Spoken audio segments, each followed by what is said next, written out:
Techier than techie things this. We've got to talk about Scuderia Ferrari, Charles Leclerc, Sir Lewis, and what George Russell has accused them of. How did he know? GPS, engine modes. It is chaos. I've been listening to George in the post-race press conference, and he said a couple of things. In the first instance, accusing Charles Leclerc of breaking the rules. What one doesn't do in an F1 car is move around in the braking zone. George says that Charles Leclerc did that twice. Roll the clip, Cameron. Outspoken and unhappy with the way he was defending. What did he do wrong in your eyes, and did he deserve a 5-second penalty? You know, when you're coming down the straight at 330 and you sort of dive into the corner, you're right on the limit of your car's grip. You can't just brake and turn to avoid somebody because you're already at the limit of that grip. So True.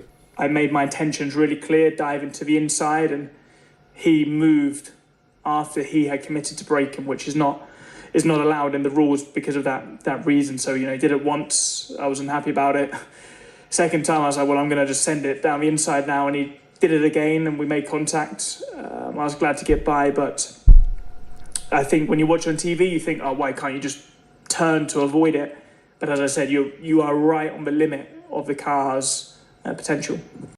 George Russell doesn't mess about. Excuse me, King George Russell of Kings Lynn, Norfolk, doing his best, snitching on dudes since he's been in F1. But again, sometimes you understand, right? This is F1 and this is durable competitive advantage. If there is a millisecond, therefore, of advantage, then you can't condone nor condemn a driver for going for it, even if George is a little bit snaky and duplicitous in the way he goes about his activity. This, ladies and gentlemen, is Formula One. What we don't want it to become is F1 snowflakery. Oh, and by the way, as far as Ferrari, it looked and smelled like something was going on behind the scenes. Lewis Hamilton told us as much when he was talking about his performances. He was heard saying these words, and I'll play you this clip. It's a bit techie. The audio's not very good, but you'll excuse me.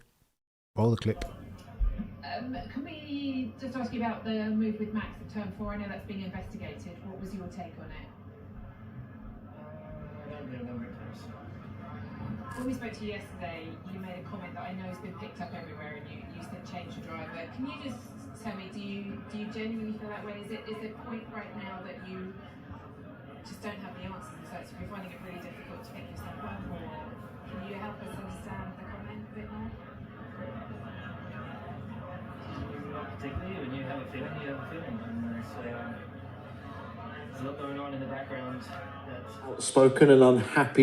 There it is, ladies and gentlemen. You don't have to endure that poor audio. That's my poor form and my failing to do due diligence properly. Let me bring myself to the apology pulpit. However, in there's a tidbit where Sir Lewis Hamilton, you probably hear him saying there's a lot going on in the background. The question by Brooksy of Sky Sports F1 was something to the effect of, you said a lot of things yesterday about you being useless, that Ferrari might need to change the driver. Do you really believe those things? To which Sir Lewis responded, there's a lot going on in the background. Let me fill you in on what's going on in the background.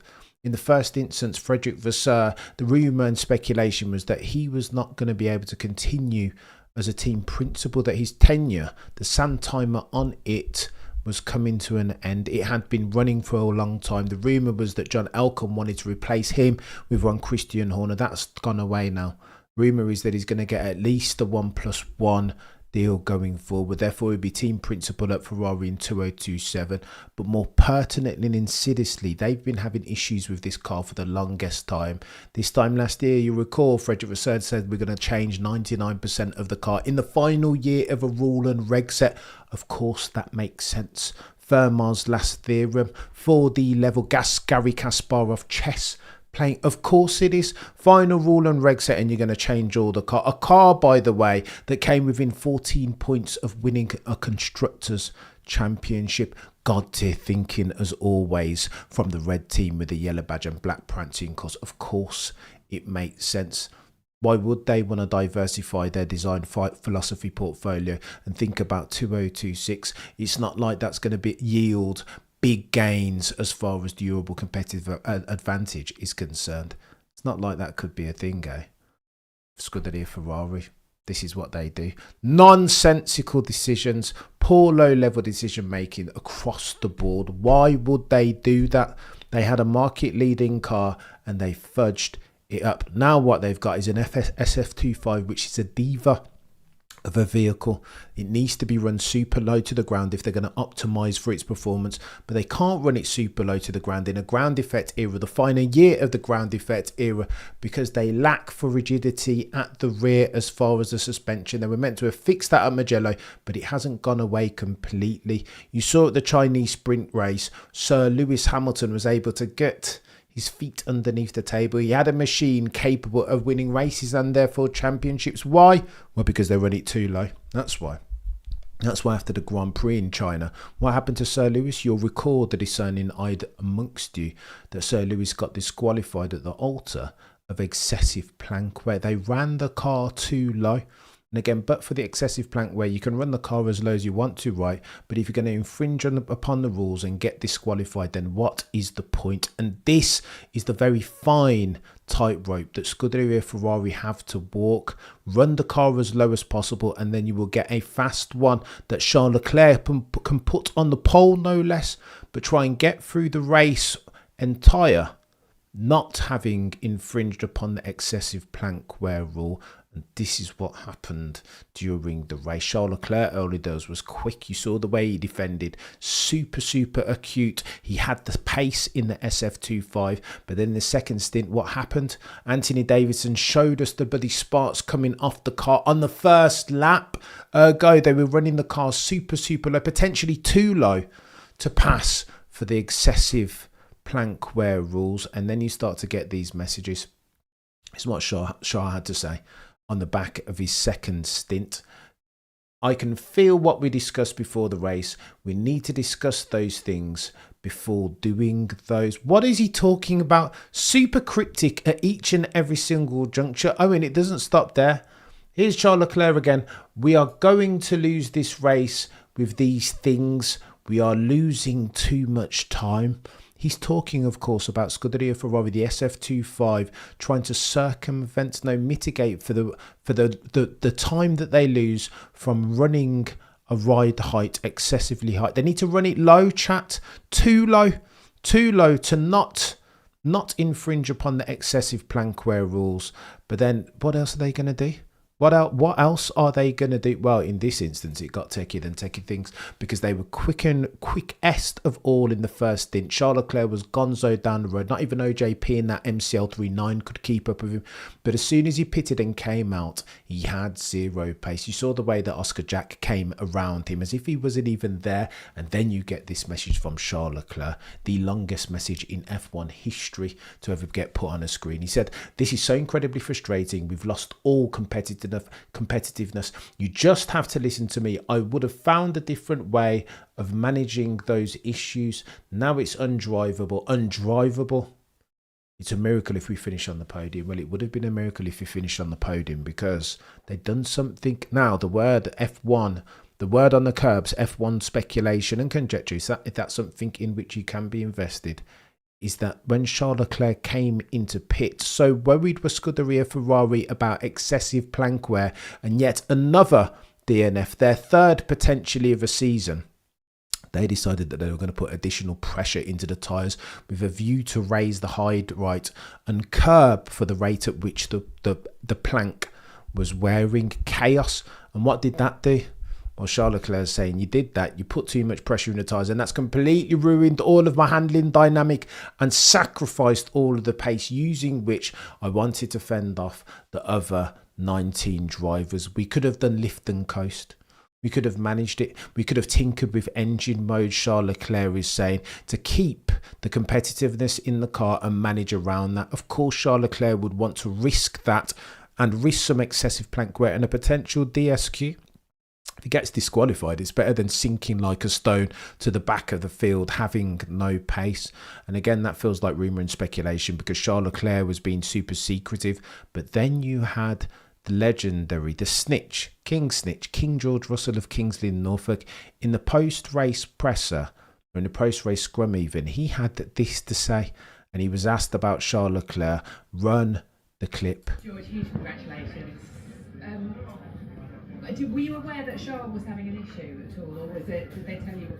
Well, I saw how slow he was, so I presumed something was not right.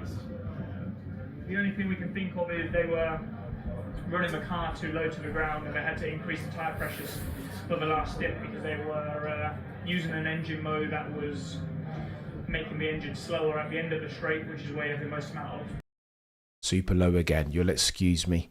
George says the only thing that we could think of is that they were using the engine modes at the end of the straight because they were running the car far too low. And that in the second stint, with a view to mitigate for the extent to which they were wearing away the plank, they put on tyres which had higher pressures with a view to raise the car up.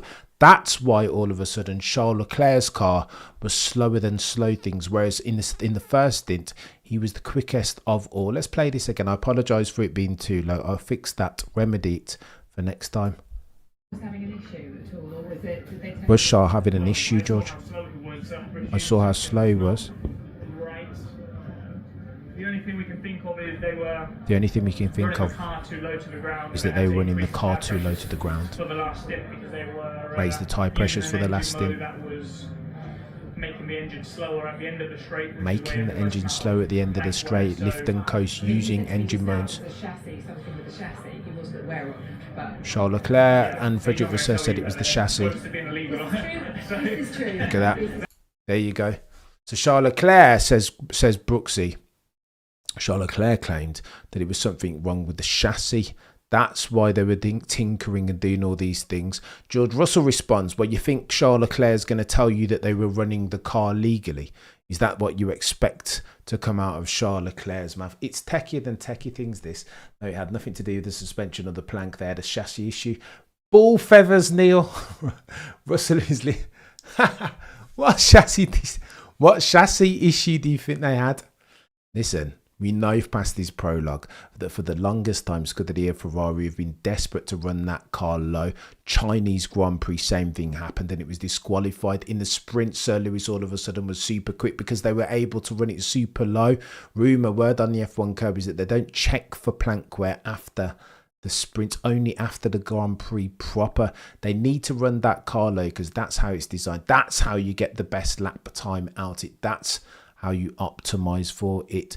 They can't run it low, not anywhere near as low as they'd like to. That's why you have all this conversation, lift and coast, cooling a little bit, but more to the point, it's all about mitigating for the extent to which they wear away the plank. George Russell's telling us that per their GPS, they can see they're running different engine modes at the end of the straight when it's most contoury, when it's most compressed.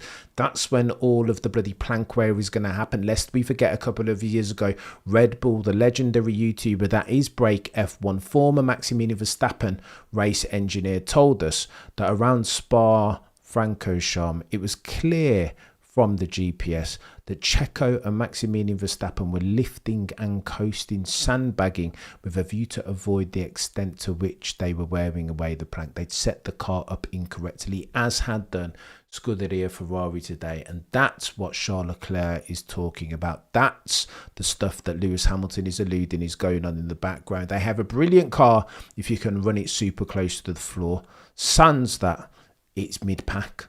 And that's what they're wrestling with and struggling with. That's why you hear them talking extensively about an issue, nothing to do with the chassis.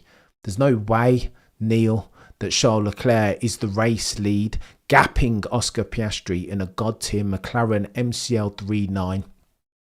And then he pits and all of a sudden they've got a chassis issue. And what they did is put on tyres whose pressures were higher than anticipated with a view to avoid getting a cheeky disqualification. Chassis issue. Ride height issues more like, as they seek to get the best out of a very temperamental SF25. Techier than techie things, eh? What are we doing here?